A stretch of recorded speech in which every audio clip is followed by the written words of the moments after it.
আপনি যদি pregnancy plan করে থাকেন তাহলে মাসিকের প্রথম, দ্বিতীয় ও তৃতীয় দিনে একটি ভুল একদমই করবেন না।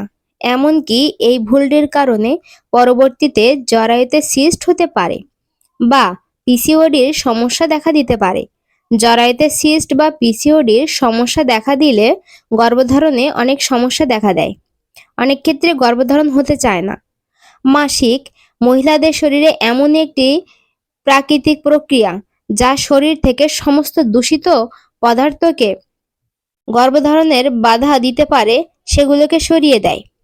কিছু মৃত কোষ বা টিস্যু থাকে যেগুলো জরায়ু থেকে বের করে দেয়।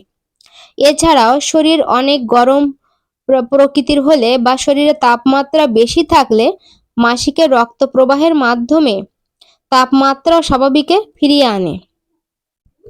তাই প্রক্রিয়াটি মাসিকের প্রথম, দ্বিতীয় ও তৃতীয়তম দিনগুলোতেই ধাপে ধাপে হয়ে থাকে। তবে এই প্রক্রিয়াটি বিঘ্ন ঘটবে যদি মাসিকের এই প্রথম 3 দিনের মাথায় পানি দিয়ে ধোয়া হয়। কারণ মাথায় পানি দেওয়ার সাথে সাথে শরীর অনেক ঠান্ডা হয়ে যায় এবং পুরো শরীরের তাপমাত্রা উপরের অনেক প্রভাব পড়ে, যা মাসিকের সময়কালে ধাপে ধাপে শরীর ঠান্ডা করার যে প্রক্রিয়া তাতে বিঘ্ন ঘটায়। এর সায়েন্টিফিক কোনো ব্যাখ্যা না থাকলেও আয়ুর্বেদ চিকিৎসায় মাসিকের সময় প্রথম 3 দিন মাথা না ধোয়ার জন্য সাজেস্ট করা হয়। আপনি পুরো শরীর ধুতে পারেন কিন্তু মাথার চুল ধোয়া থেকে বিরত থাকবেন। এছাড়া মাসিকের সময় যে বর্জ্য পদার্থগুলো মাসিকের রক্তের সাথে বেরিয়ে যাচ্ছিল তাতেও প্রভাব পড়ে এবং প্রক্রিয়াটি বন্ধ হয়ে যায়। এতে করে মাসিক শেষ হয়ে গেলেও বর্জ্য পদার্থগুলো পুরোপুরি বের হতে পারে না, জরায়ুতে অনেক সময় থেকে যায় এবং পরবর্তীতে জরায়ুতে সিস্ট বা পিসিওডির মতো সমস্যা দেখা দেয়। এ কারণে যেসব মহিলারা গর্ভধারণ করতে চাচ্ছেন তারা মাসিকের প্রথম, দ্বিতীয় ও তৃতীয় দিনের মাথা ধোয়া বা শ্যাম্পু দেওয়া থেকে বিরত থাকবেন। শুধু শরীর ধুয়ে নেবেন।